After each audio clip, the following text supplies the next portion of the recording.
Assalamualaikum warahmatullahi wabarakatuh.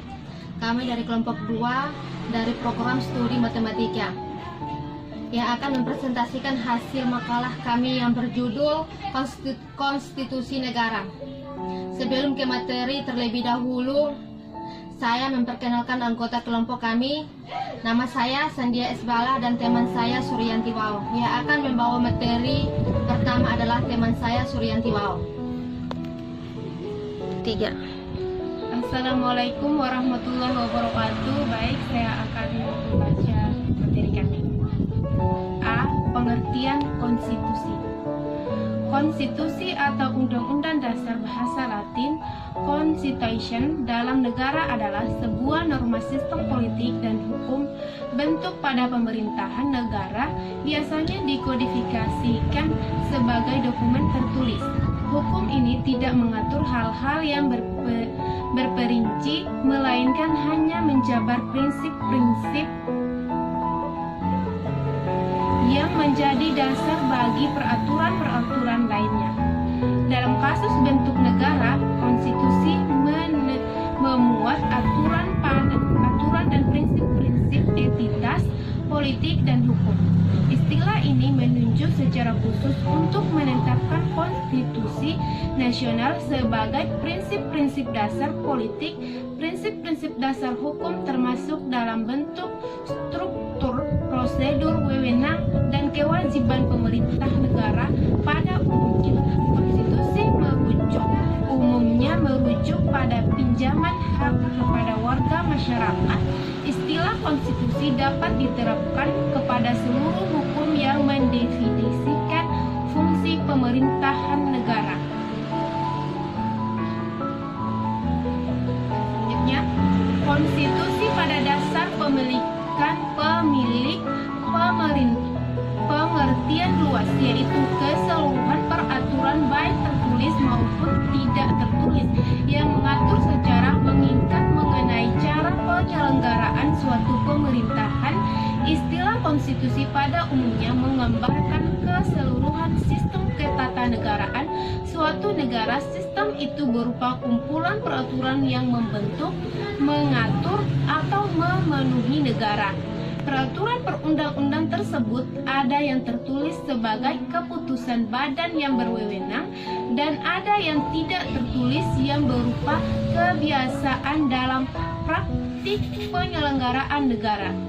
Dengan demikian, pengertian konstitusi sampai dengan dewasa ini dapat menunjukkan pada peraturan ketatanegaraan, baik yang tertulis maupun tidak tertulis. Selanjutnya,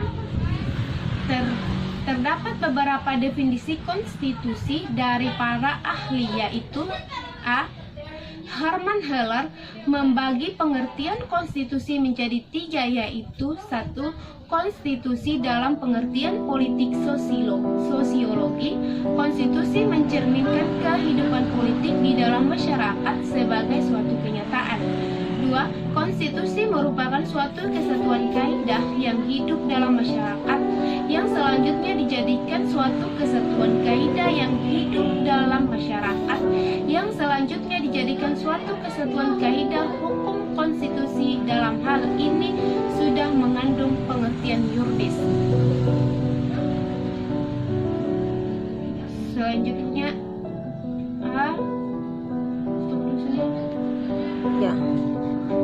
B. Pengertian negara. Secara historis, pengertian negara senantiasa berkembang sesuai dengan kondisi masyarakat pada saat itu.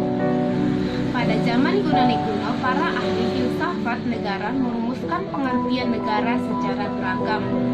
Aristoteles yang hidup pada tahun 384 sampai 322 sebelum Masehi merumuskan negara dalam bukunya Politisca yang disebut sebagai negara polis, yang pada saat itu asih dipahami negara masih dalam suatu wilayah yang dipahami dengan masih dalam suatu wilayah yang kecil.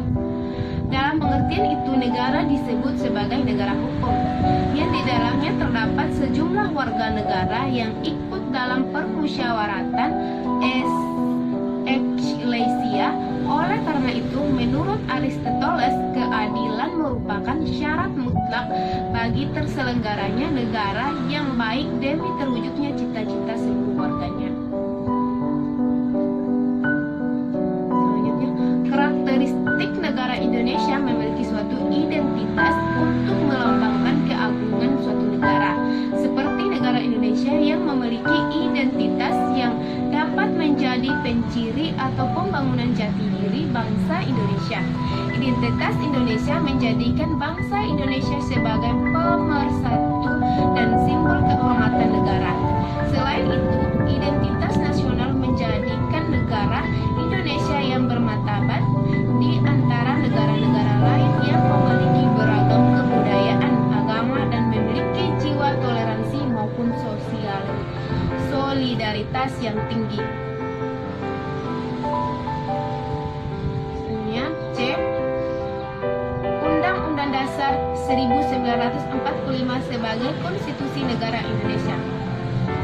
Konstitusi Negara Indonesia adalah Undang-Undang Dasar 1945 yang pertama kali disahkan oleh Panitia Persiapan Kemerdekaan Indonesia PPKI pada tanggal 18 Agustus 1945 dalam tata susunan peraturan perundang-undang negara. Undang-Undang Dasar 1945 menepati tempatan tertinggi menurut jenjang norma hukum. Undang-Undang 1945 adalah kelompok aturan dasar atau pokok negara yang berada di bawah Pancasila sebagai undang dasar.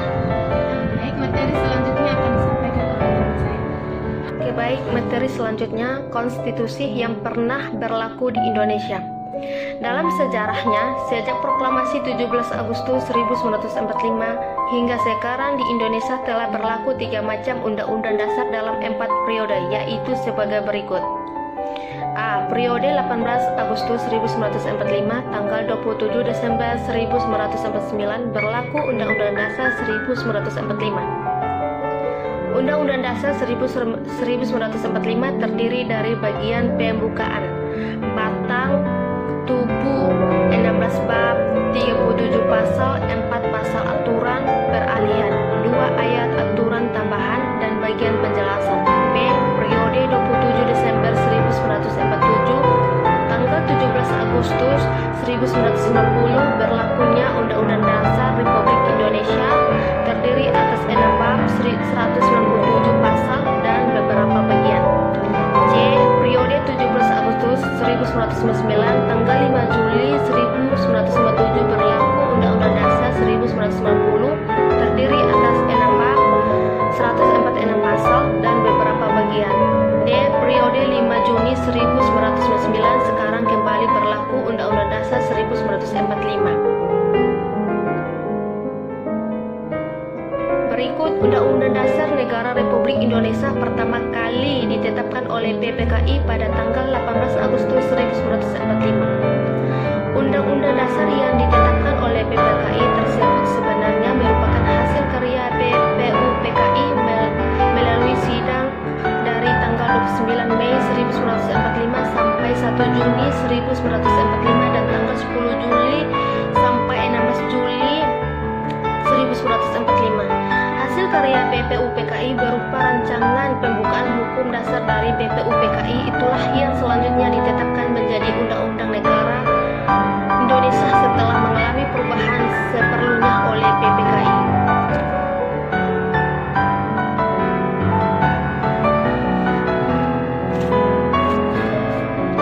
Sidang PPKI mengenai pengesahan Undang-Undang Dasar yang berlangsung sangat singkat, yaitu kurang lebih 2 jam, namun dengan semangat persatuan dan keinginan untuk segera membentuk konstitusi negara, maka penetapan Undang-Undang Dasar 1945 berjalan dengan lancar. Perubahan yang dilakukan hanyalah hal-hal yang kecil saja, bukan masalah yang mendasar. Hal ini karena PPKI sudah mendapatkan naskah rancangan hukum dasar yang dihasilkan oleh BPUPKI. Beberapa perubahan tersebut antara lain: A. Istilah hukum dasar diganti menjadi Undang-Undang Dasar. B. Kata kata mukaddimah diganti menjadi pembukaan. C. Dalam suatu hukum dasar diubah menjadi dalam suatu undang-undang dasar. D. Diadakan ketentuan tentang perubahan undang-undang dasar yang sebelumnya tidak ada. E. Rumusan ketuhanan dengan kewajiban menjalankan syariat Islam bagi pemeluk diganti menjadi ketuhanan yang Maha Esa.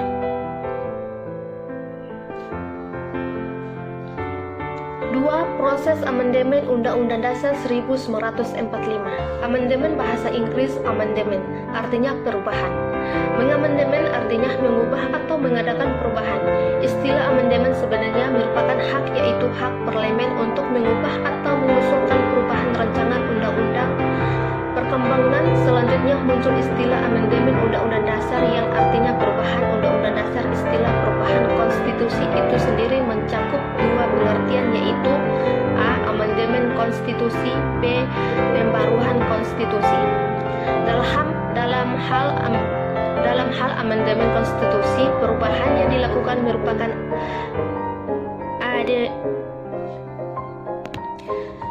merupakan amandemen atau sisipan dari konstitusi yang asli. Konstitusi yang asli tetap berlaku, adapun bagian yang diamandemen merupakan atau menjadi bagian dari konstitusinya.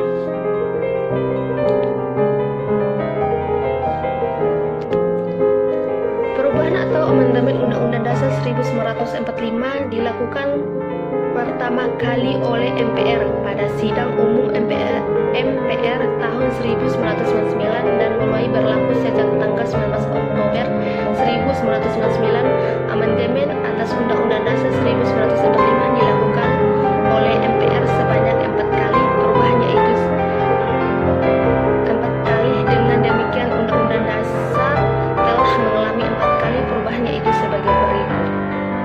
A. Amandemen pertama terjadi pada sidang umum MPR tahun 1999 disahkan 19 Oktober 1999. B. Amandemen kedua terjadi pada sidang tahunan disahkan 18 Agustus 2020. C. Amandemen ketiga terjadi pada sidang tahun MPR disahkan 10 November 2001. D. Amandemen keempat terjadi pada sidang tahun MPR disahkan 10 Agustus 2002. Jadi pada perubahan keempat yang diamandemen sebanyak 13 pasal serta 3 pasal aturan peralihan dan 2 pasal aturan tambahan. Dengan cara amandemen ini Undang-Undang Dasar 1945 yang asli masih tetap berlaku. Hanya beberapa ketentuan yang sudah diganti dianggap tidak berlaku lagi.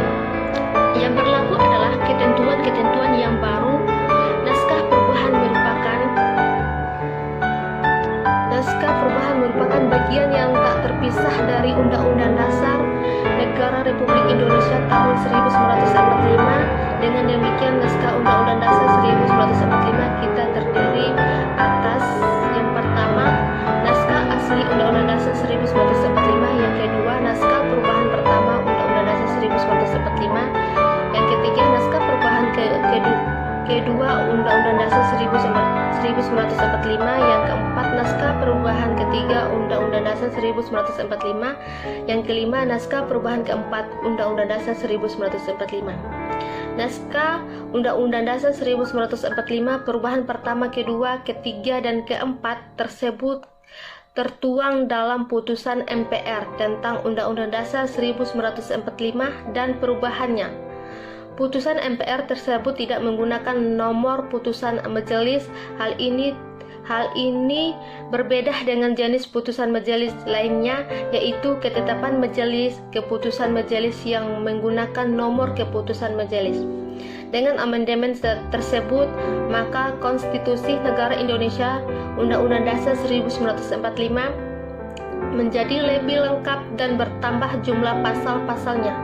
Jumlah keseluruhan pasal yang diubah dari perubahan pertama sampai keempat ada 73 pasal, namun jumlah nomor pasal tetap yaitu 37, tidak termasuk aturan peralihan dan aturan tambahan. Perubahan dilakukan dengan cara menambahkan huruf A, B, B, C, dan seterusnya setelah nomor pasal angkanya, misalnya pasal 28, kemudian pasal 28A, pasal 128B, dan seterusnya.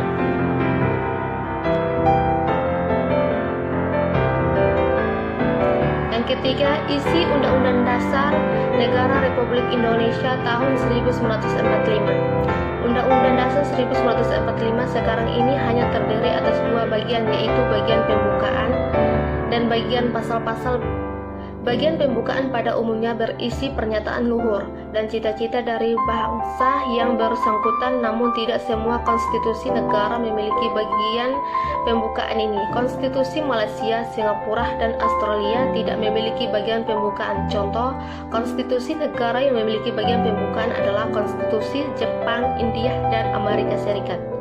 Pembukaan Undang-Undang Dasar 1945 merupakan bagian yang penting dalam Konstitusi Negara Indonesia. Pembukaan Undang-Undang Dasar 1945 berisi 4 alinea sebagai pernyataan. Pernyataan leluhur bangsa Indonesia. Selain berisi pernyataan, ia juga berisi cita-cita dan keinginan bangsa Indonesia dalam bernegara, yaitu mencapai masyarakat merdeka, bersatu, berdaulat, adil, dan makmur. Setiap alinea pembukaan Undang-Undang Dasar 1945 memiliki makna dan cita-cita tersendiri sebagai satu kesatuan. Dan terakhir D, sistem ketatanegaraan Indonesia menurut Undang-Undang Dasar 1945 adalah sebagai berikut. Yang pertama, bentuk negara adalah bentuk negara. Yang kedua, bentuk pemerintah. Yang ketiga, sistem pemerintah. Yang keempat, sistem politik. Undang-Undang Dasar 1945 menetapkan bahwa bentuk susunan negara Indonesia adalah kesatuan bukan serikat atau dasar. Penetapan itu tertuang dalam pasal 1 ayat 1 Undang-Undang Dasar 1945 menyatakan negara Indonesia ialah negara kesatuan yang berbentuk republik. B. Bentuk pemerintah republik. Undang-Undang Dasar 1945 menetapkan bahwa bentuk pemerintah Indonesia adalah republik, bukan menari atau kerajaan, yang tertuang dalam pasal 1 ayat 1 Undang-Undang Dasar 1945 yang menyatakan negara Indonesia ialah negara kesatuan yang berbentuk republik. Berdasarkan pasal tersebut dapat diketahui bahwa kesatuan adalah bentuk negara, sedang republik adalah bentuk pemerintah. A. B.